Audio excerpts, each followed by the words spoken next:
As you can see, that wood pile still exists, and we worked probably 8 hours chipping, and chipping and chipping and chipping, and it's still there. So we probably reduced it by maybe an eighth, which that wood chipper was kind of expensive to rent for 24 hours. It cost us I think it was $270, so we didn't want to do any more. I think what we're going to do is eventually we're going to burn this when it's possible to burn it, you know, when the county says that it's safe to burn.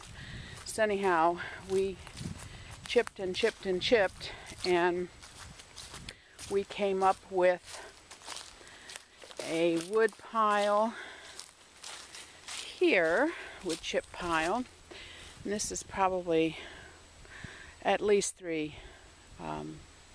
square yards of wood chips that we have stacked up here. We have got more wood chips than the law allows. This is all from our own property, these woods, which according to the guy who did the Back to Eden video, is important to use local wood from your own property or from around your area.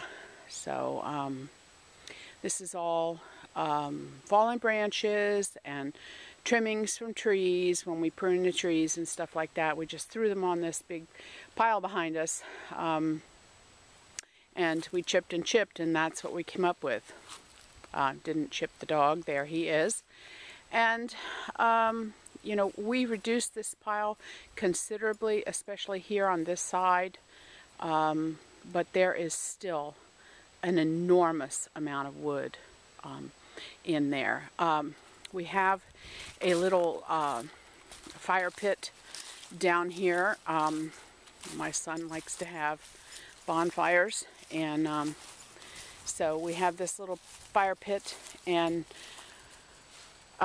we've got plenty of wood here for cooking should, you know, we ever have a grid down situation, power outage. I have the cast iron cooking utensils and a grate to go across this fire pit here so that we could cook. I could cook. It's kind of a long way from the house. As you can see, the house is way up there, but you know, at least I have several ways to cook without power. I just purchased about 4 months ago a Sun oven, one of those SOS what's it called, sport stove. I haven't used it yet, but that's my goal, is here now that I have time from the garden, is pretty much giving up the ghost here, and I will have a lot more time to experiment with things like that now that I don't have to spend all of my time in the garden and canning the produce that we get from that. That's what you can see here on my as I'm approaching is our garden. It's probably 25 feet by 25 feet. We have it fenced in because we have a real problem with deer. However, we're not going to have a problem with deer for long here, because in about 19 or 20 days we'll have the firearms season opens up on deer. Since we're property owners, we can take